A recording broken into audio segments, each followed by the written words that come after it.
Video viral. ২০০ metre দূরত্বে police ফাঁড়ি, গাড়ি ঘিরে ছোড়া হয় মুহুর্মুহু গুলি। গাড়ি লক্ষ্য করে গুলি ছুড়ছেন একজন। সড়কের উপর থামানো একটি প্রাইভেট কারে মুহুর্মুহু গুলি ছুড়ছিলেন হেলমেট পরা একজন।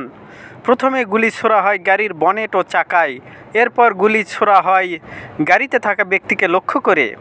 গতকাল মঙ্গলবার সন্ধ্যায় চট্টগ্রামের হাটহাজারীতে বিএনপি কর্মী মোহাম্মদ আব্দুল হাকিমকে ৫২ প্রকাশ্যে গুলি করে হত্যার ঘটনার একটি ভিডিও দেখা গেছে এই দৃশ্যে।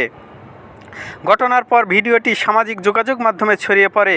ভিডিওটি দুজনকে দেখা গেলেও গাড়ির আশপাশে আরও কয়েকজন সন্ত্রাসী ছিলেন বলে জানিয়েছেন প্রত্যক্ষদর্শীরা।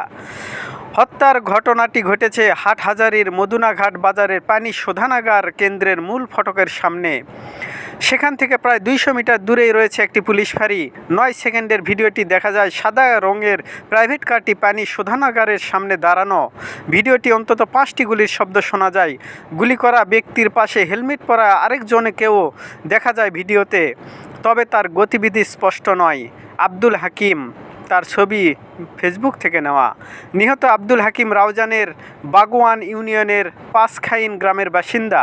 তিনি ২০২৪ সালে আওয়ামী লীগ সরকার পতনের পর রাউজানের বিএনপির রাজনীতিতে সক্রিয় হন। তিনি বিএনপির কেন্দ্রীয় কমিটির সাবেক ভাইস চেয়ারম্যান গিয়াসউদ্দিন কাদের চৌধুরীর অনুসারী ছিলেন, তবে দলীয় কোনো পদ ছিল না তার। নিহত আব্দুল হাকিম ভেষজ পণ্যের ব্যবসা করতেন, পাশাপাশি গরুর খামারি ছিলেন তিনি।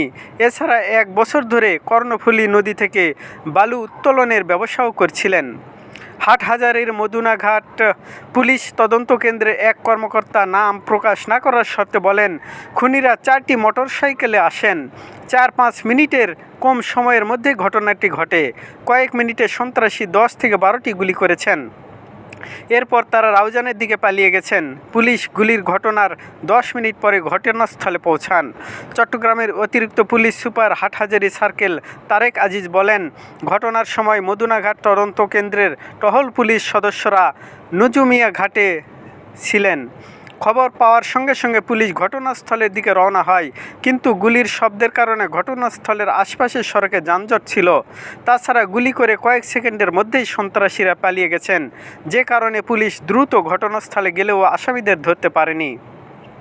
পুলিশ ও স্থানীয় বাসিন্দাদের সঙ্গে কথা বলে জানা গেছে, গতকাল বিকেল ৫টার দিকে মোহাম্মদ আব্দুল হাকিম তার গ্রামের খামার বাড়ি থেকে অপর একজন সহ তার ব্যক্তিগত গাড়িতে করে কাপ্তাই সড়ক হয়ে চট্টগ্রাম নগরের দিকে যাচ্ছিলেন। এ সময় তিনি চালকের পাশের আসনে বসা ছিলেন। মদুনাঘাট এলাকায় পৌঁছালে একদল মোটরসাইকেল আরোহী অস্ত্রধারী তার গাড়ির পিছু নেয়।